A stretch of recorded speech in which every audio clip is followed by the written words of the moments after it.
আসসালামু আলাইকুম সবাইকে। আজকে অনেকদিন পর এই আইডিটি থেকে আমি লাইভ হচ্ছি। এই আইডিটি অনেকদিন ডিসেবল ছিল, এটাকে রিপোর্ট করে আইডিটাকে একদম ডিসেবল করা ফেলা হয়েছিল। তো আজকে আমার কাছে মনে হয়েছে যে কিছু বিষয় নিয়ে কথা বলা উচিত, যেহেতু টক শো বা অন্যান্য জায়গাগুলোতে যাওয়া হচ্ছে না, বা নির্বাচনী ক্যাম্পেইনের কারণে ব্যস্ত থাকা হচ্ছে, যেহেতু যাওয়ার সুযোগ হচ্ছে না, সেজন্য আমার কাছে মনে হয়েছে যে আপনাদের কাছে কিছু বিষয় ক্লিয়ার করা উচিত। নাম্বার ওয়ান, আপনি যদি গত 15-20 দিনে আপনার মিডিয়ার যে চরিত্র, মিডিয়ার যে আচরণ, সেটা যদি আপনি একটু দেখেন, কতটা বস্তুনিষ্ঠ অথবা কতটা নিরপেক্ষভাবে তারা কার্যক্রম পরিচালনা করছে, মানে তাদের যে আচরণটা, মিডিয়ার যে আচরণ, বিভিন্ন পত্রিকার আচরণ, মেইন স্ট্রিম মিডিয়ার যে আচরণ, তাহলে আসলে বাংলাদেশের মিডিয়ার চরিত্রটা সেখানে প্রকাশিত হবে। আপনি দেখবেন 5ই আগস্টের পরবর্তী সময়ে প্রত্যেকটা মিডিয়ায় যারা টক শো করে এবং টক শোতে যাদেরকে আমরা প্রতিনিয়ত দেখি, আমরা প্রত্যেকটা মিডিয়া আমাদেরকে যেভাবে প্রশ্ন করেছে, প্রত্যেকটা বিষয়ে আমরা টি শার্ট কোন জায়গা থেকে কিনি, কয় টাকা টি শার্ট কেনার টাকা পাইছে কই, খাওয়ার টাকা পাইছে কই, রিক্সায় ওঠার টাকা পাইছে কই, গাড়িতে ওঠার টাকা পাইছে কই, প্রত্যেকটা জিনিসকে যেভাবে প্রশ্নের মধ্যে হচ্ছে নিয়ে এসেছে, এবং মিডিয়াতে এগুলো নিয়ে কেউ রেস্টুরেন্টে খাইছে, সেটা নিয়ে ঘন্টার পর ঘন্টা টক শো হয়েছে। আপনার গত আপনার জাস্ট এই কিছুদিন আগ পর্যন্ত টক শো হয়েছে। অথচ এই মিডিয়ার চরিত্রটাই দেখেন, বা যারা টক শো করছে এখন বিভিন্ন মিডিয়াতে, তাদের চরিত্রটা দেখেন। গত 15-20 দিন ধরে আপনি দেখবেন না যে তাদের এই এই আলাপগুলো এখন আর টক শোতে আছে। আপনি দেখবেন বিএনপি জনাব তারেক জিয়া অনেকদিন পরে দেশে আসছেন, 17 বছর পরে দেশে আসছেন, তার ইনকাম নিয়ে কিন্তু কোনো আলোচনা নেই। এতদিন পরে উনি এসে আপনার উনার অর্থ কিভাবে সংস্থান হচ্ছে, উনার জীবন নির্বাহ কিভাবে হচ্ছে, উনি কিভাবে এত বড় শোডাউন দিচ্ছেন, উনার নিরাপত্তার যে অর্থ সেটা কোন জায়গা থেকে সংগ্রহ করা হচ্ছে, এই বিষয়গুলো কিন্তু নিয়ে কেউ প্রশ্ন করছে না, একজনও না। আপনি একটা ব্যক্তিকেও আপনি দেখবেন না সেগুলো নিয়ে প্রশ্ন করতে। আমার মনে আছে সেটা অগাস্টের শেষের দিকে, খুব সম্ভবত আমাদেরকে নিরাপত্তা দেওয়ার জন্য হচ্ছে পুলিশ দেওয়া হয়েছিল 2 জন বা 3 জন করে, সেটা ঢাকার বাহিরে। তো একটা জাস্ট একটা প্রোগ্রামে কোন একটা জায়গায়, তখন এই টকশোজীবীদের আমরা দেখেছি যে আহ, যে আপনার কি পরিমাণ উৎসাহ প্রকাশ করতে, যে রাষ্ট্রীয় অর্থ খরচ করে এভাবে নিরাপত্তা দেওয়া, বা এই অর্থ কেন সরকার বহন করবে। ঠিক এখন এই প্রশ্নটাই, যখন আপনার নিরপেক্ষতা কখন প্রশ্নবিদ্ধ হয়, যখন আপনার প্রশ্ন করার ক্ষমতা ব্যক্তি, স্থান, কাল বেঁধে পরিবর্তন হয়ে যায়। অর্থাৎ আপনি যখন ক্ষমতাকে প্রশ্ন করতে পারেন না। আমি এটা বলছি না যে আমাদেরকে প্রশ্ন করা কোনোভাবেই হচ্ছে আপনার অযাচিত হয়েছে, অনুচিত হয়েছে। সেটা ডেফিনেটলি সেটা খুব ভালো কাজ হয়েছে। আমরা চেয়েছিলাম সেটার চর্চাটা অব্যাহত থাকুক। অত্যন্ত দুঃখজনক বিষয় আমরা দেখেছি এই সাংবাদিকদের একটা বড় একটা অংশ আমাদের স্বাধীন সাংবাদিকতা করার অনুমতি চাচ্ছে, যে আমাদেরকে যদি অনুমতি দেওয়া হয় তাহলে আমরা স্বাধীন সাংবাদিকতা করব। সরি, যেই সাংবাদিকটা আপনারা অনুমতি নিয়ে স্বাধীন সাংবাদিকতা করতে চান, আপনাদের আমি দুঃখ প্রকাশ করছি, অনুমতি নিয়ে স্বাধীন সাংবাদিকতা করা যায় না।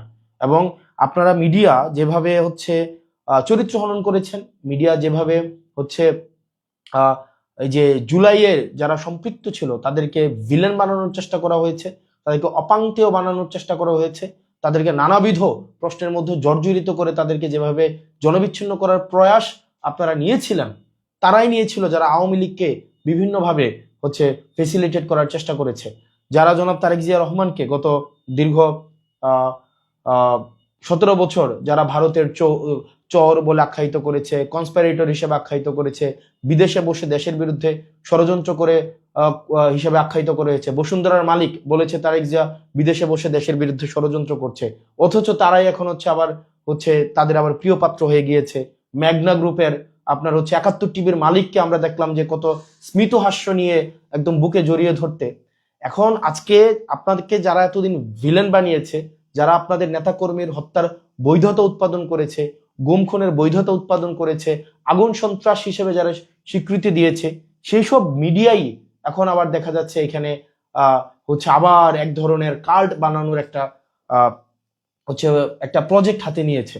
আমরা আপনাদেরকে এবার বলবো, আপনারা যারা নিরপেক্ষ সাংবাদিকতা করার চেষ্টা করেন বা যারা টক শোতে আপনারা যারা কথা বলার চেষ্টা করেন, আমি আপনাদেরকে রিকোয়েস্ট করবো, আমাদের সময় গত 1.5 বছর যেভাবে আপনারা প্রশ্ন অব্যাহত রেখেছেন, আপনারা এখন এই প্রশ্নগুলো অব্যাহত রাখুন। অর্থের উৎস কিভাবে, ইনকাম কোন জায়গা থেকে হচ্ছে, খরচ কোন জায়গা থেকে হচ্ছে, এই যে যানবাহনের টাকা কোন জায়গা থেকে পাচ্ছে, তেলের টাকা কোন জায়গা থেকে পাচ্ছে, এই বিশাল বহরের অর্থ কিভাবে সংস্থান হচ্ছে, এই প্রশ্নগুলো আপনাদেরকে করতে হবে।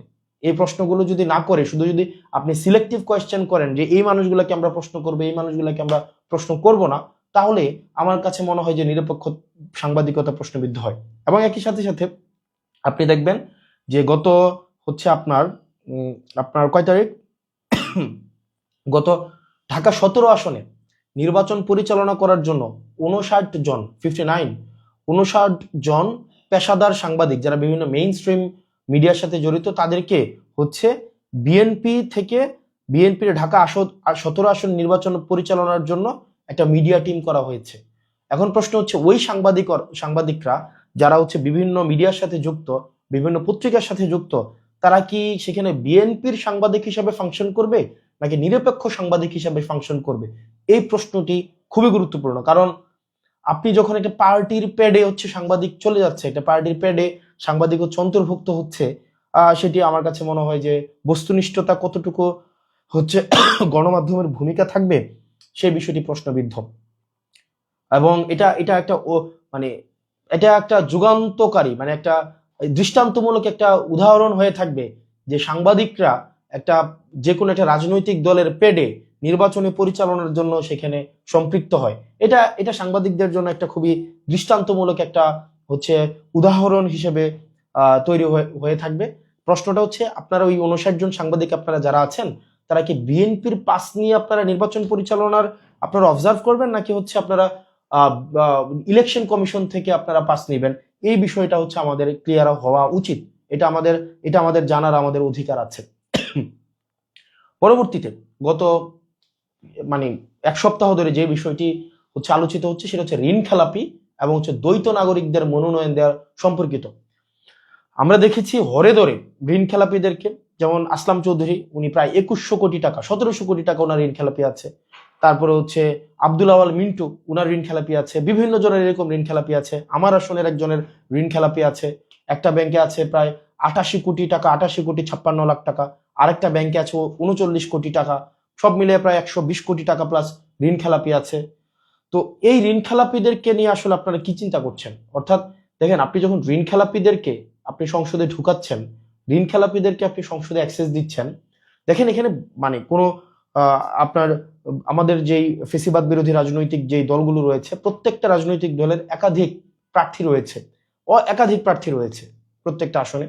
তো আমরা প্রত্যাশা করেছিলাম যে 24 পরবর্তী বাংলাদেশে আপনারা মনোনয়ন দেওয়ার ক্ষেত্রে যারা অন্তত বাংলাদেশ থেকে যারা ভিতর থেকে কুরে করে ফাঁকা করে দেয়নি, ওই মানুষগুলাকে আপনারা হচ্ছেন মনোনয়নটা দিবেন। কিন্তু অত্যন্ত দুঃখজনক বিষয়, আপনারা ঋণ খেলাপিদেরকে মনোনয়ন দিয়েছেন এবং ওই ঋণ খেলাপিদেরকে আপনারা সেভ করার জন্য ছাত্রদল গত হচ্ছে 2 দিন ধরে ইলেকশন কমিশনের সামনে মব করছে।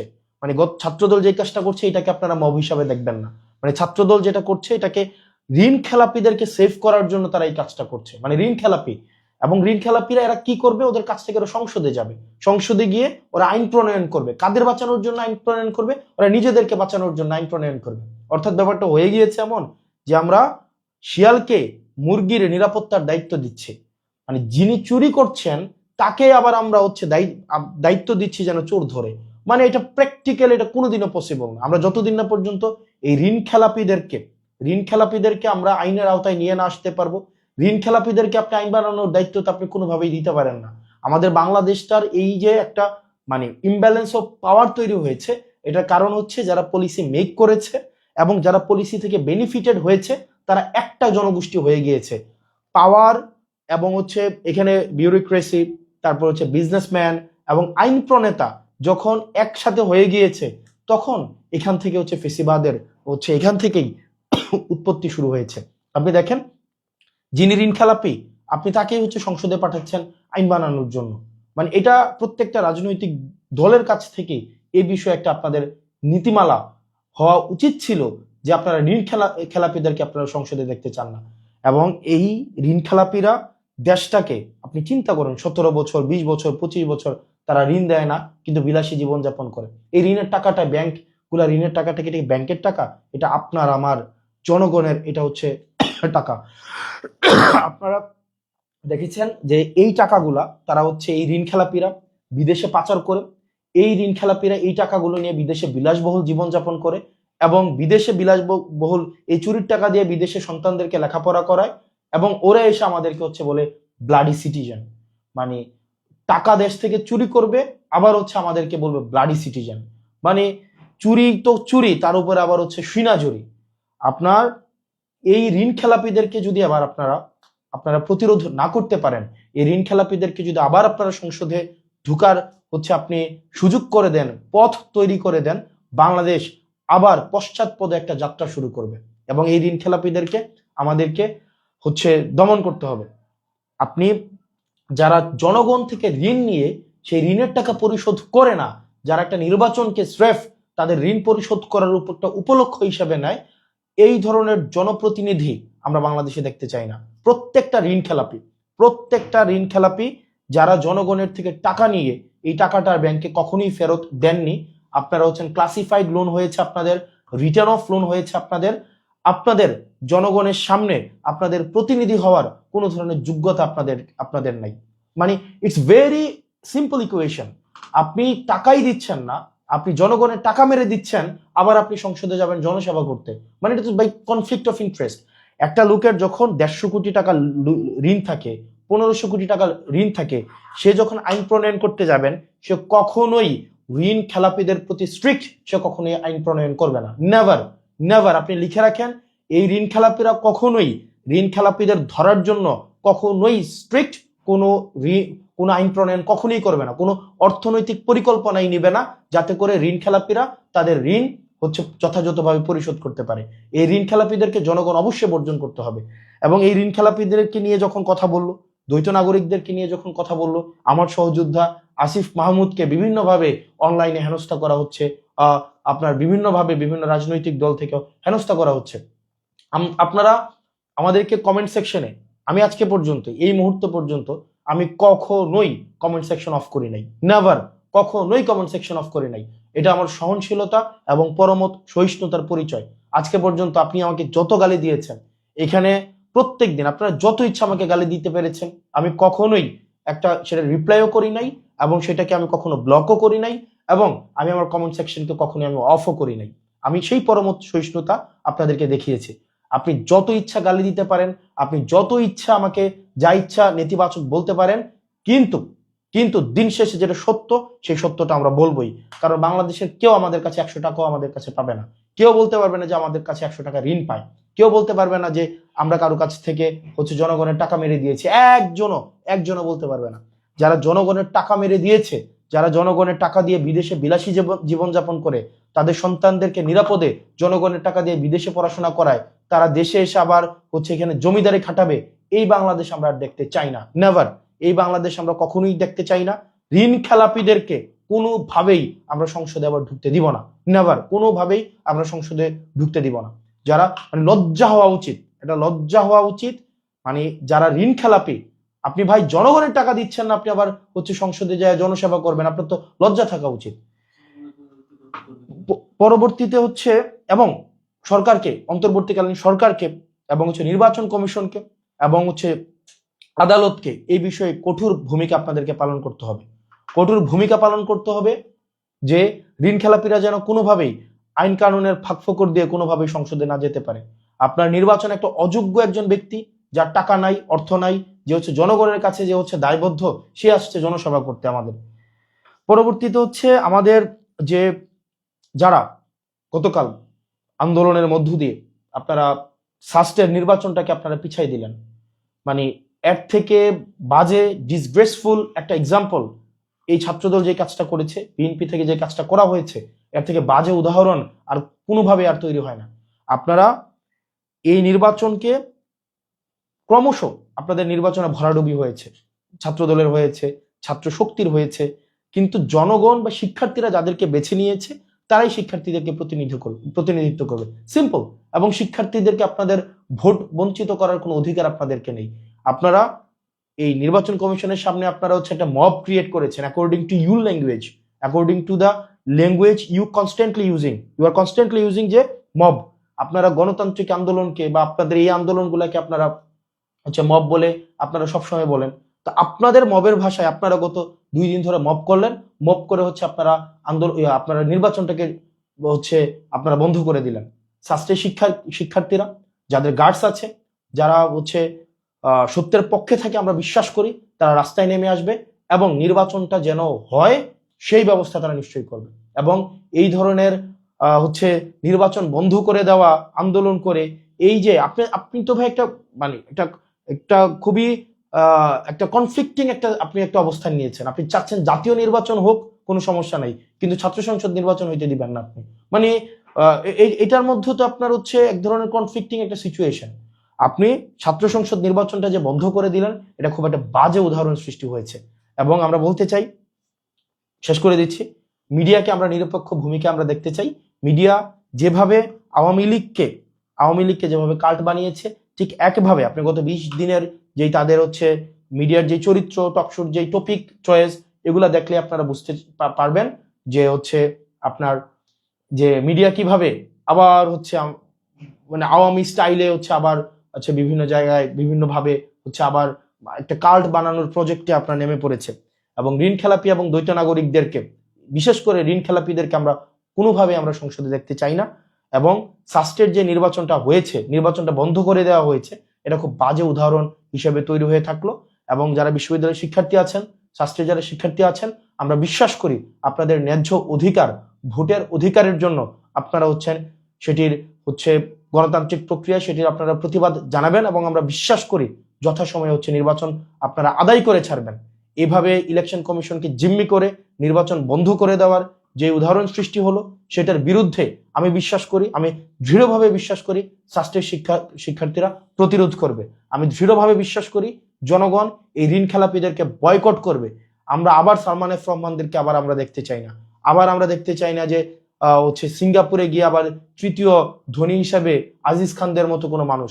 আমরা সালমান এফ রহমানরা যেভাবে দেশ থেকে বিদেশে টাকা পাচার করেছে, সামিট গ্রুপ আমরা আবার দ্বিতীয় দেখতে চাই না। কিন্তু আমরা দেখতে চাচ্ছি যে আবার হচ্ছে নতুন নতুন সালমান এফ রহমান, নতুন নতুন সামিট গ্রুপের মালিক, নতুন নতুন আজিজ খান আবার রাষ্ট্রীয় পৃষ্ঠপোষকতায় আবার আবির্ভূত হচ্ছে।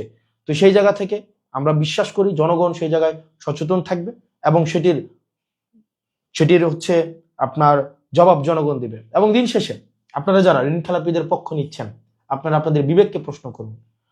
আপনারা যারা ঋণ খেলাপিদের পক্ষে নিচ্ছেন, আপনারা আপনাদের বিবেককে প্রশ্ন করুন। নেতার পিছনে আপনারা শ্রম দিচ্ছেন না, নেতার পিছনে আপনি আছেন, নেতার পিছনে আপনি কর্মী হয়ে থাকেন, কিন্তু নেতা আপনাকে ব্লাডি সিটিজেন হিসেবে মনে করে। নেতা কখনোই আপনাকে মনে করে না যে আপনি একজন নাগরিকের পর্যায়ে আপনি পৌঁছাইছেন। নেতা আপনাকে চাঁদাবাজ মনে করে, নেতা আপনাকে মনে করেন আপনি হচ্ছেন মায়ার একটা চাঁদাবাজ। এবং এই আপনার টাকা দিয়েই নেতা তার সন্তানকে বিদেশে রেখে পড়ায় আর বিদেশে বিলাসী জীবনযাপন করায়, আর আপনাকে দিয়ে রাজনৈতিক কর্মকাণ্ড করায়, আপনাকে দিয়ে মারামারি লাগায়, আপনাকে দিয়ে রাস্তা বন্ধ করায়, আপনাকে ব্যবহার করে, আপনার ভবিষ্যৎ ব্যবহার করে, আপনার কেরিয়ার ব্যবহার করে। অথচ নেতার নিজের সন্তানের ভবিষ্যৎ কিন্তু সিকিউর রাখে, বিদেশে পড়াশোনা করাবে।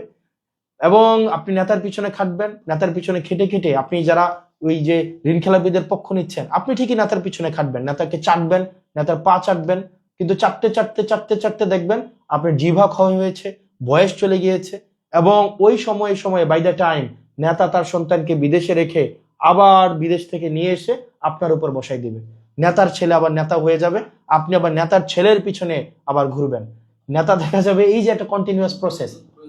আপনি আমাদেরকে ট্রল করে, আপনি আমাদেরকে গালি দিয়ে আপনি আমাদেরকে থামাইতে পারবেন না, কারণ আমরা একটা রূঢ় সমাজ বাস্তবতে আমরা বড় হয়েছি এবং সবচেয়ে প্রতিকূল সময়ে আমরা বিশ্ববিদ্যালয়ে পড়াশোনা করেছি।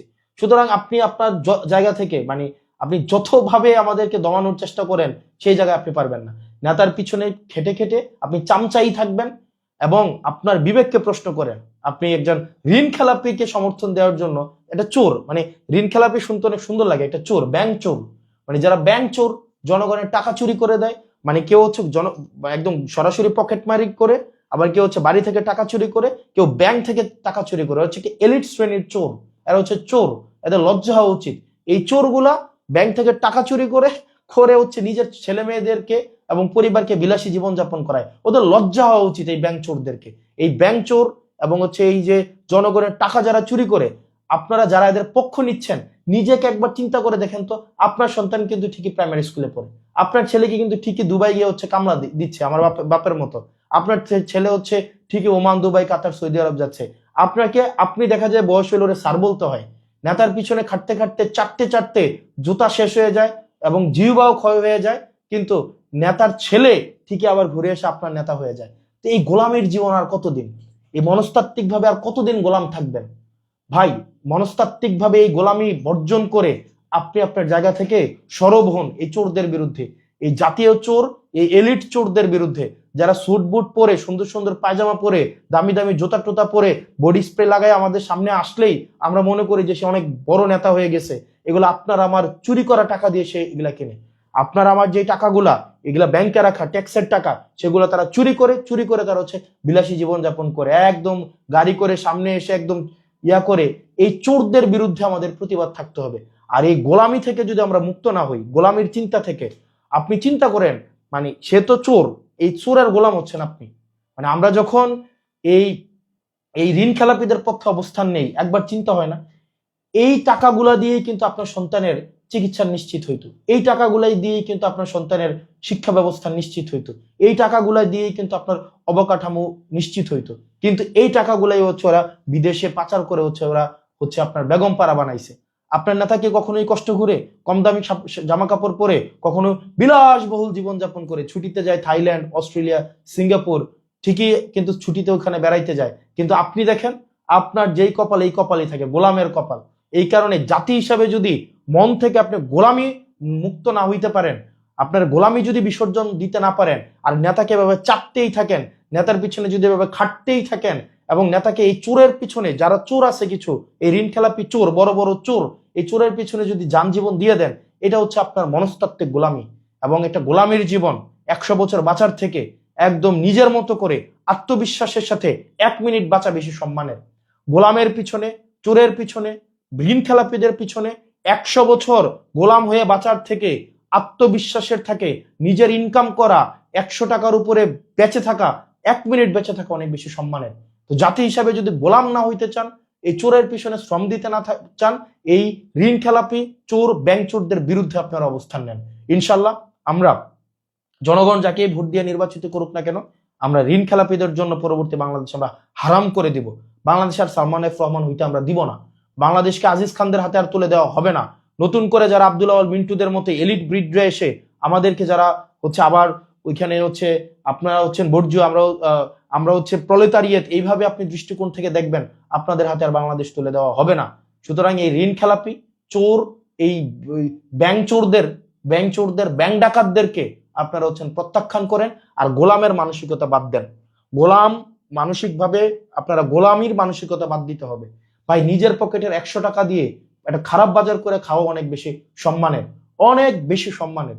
গোলাম হয়ে পিছু পিছু ঘোরার থেকে নেতার পিছু পিছু ঘুরলাম, সারাটা জীবন দিলাম, কেরিয়ারটা নষ্ট করলাম নেতার পিছনে পিছনে ঘুরে, আবার দেখা যাবে 20-25 বছর পরে নেতা আবার তার ছেলেকে আইনা আমার উপর আবার নেতা বানাই দিচ্ছে। লজ্জা হওয়া উচিত আমাদের লজ্জা হওয়া উচিত, আমাদের লজ্জা হওয়া উচিত। ভালো থাকেন, সুস্থ থাকেন। আর মিডিয়া আপনারা হচ্ছেন দেখি ইতিহাস বিচার করে, ইতিহাস সময় টেলিভিশনকে বিচার করেছে, 71 টেলিভিশনকে বিচার করেছে, ইতিহাস হচ্ছে বিভিন্ন টেলিভিশনকে বিচার করেছে, বিভিন্ন সাংবাদিকদেরকে বিচার করেছে। সমস্যা নাই, আপনারা হচ্ছে আবার সেটেল করে, আবার ব্যাকডোর হচ্ছে কম্প্রোমাইজ করে হয়তো আবার যার যার জায়গায় হয়তো ফেরত গিয়েছেন, যাচ্ছেন, এগুলো কিচ্ছু আসে যায় না, কিন্তু ইতিহাসের দায় থেকে কেউ মুক্ত হবেন না। ধন্যবাদ, সালাম আলাইকুম।